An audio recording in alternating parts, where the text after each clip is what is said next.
Frustration at pressure, isa sa mga dahilan prior sa injury ng ating idol kay Soto. Kumusta po mga kasolid? Ito opinyon ko lamang po.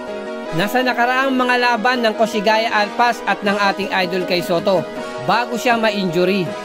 Frustrated to sa mga tawag laban sa ating idol kay Soto. Let's start sa laban nila kontra Shiga Lake Star. Although napanalo nila yung back-to-back game na yon, napansin ko dito nagsimula yon, yung sa isang fast break na tinulak niya yung import ng Shiga Lake Star, na doon nga po tinawagan siya ng sportsman-like foul, na tila may trash talkan pang nangyari, at yung emosyon kita nyo at ramdam nyo talaga. Then sumunod yung laban nila kontra San and New Phoenix, na dito nga talagang pinipisikal at punteriya ng depensa ang ating idol kay Soto.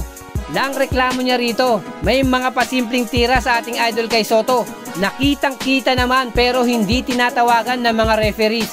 Kabaliktaran naman yung mga tawag sa ating idol kay Soto, madikit lang, foul agad.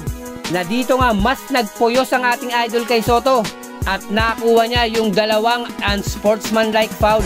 Kasunod nun, na-eject na nga ang ating idol sa laban, na napatawan pa ng suspension ng isang laro.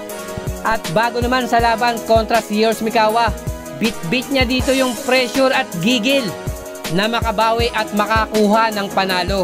Katapat niya nga dito si Zack Aguste, na dumagdag pa yung masakit na blanca o supalpal na inabot ng ating idol kay Soto dito kay Zack Aguste.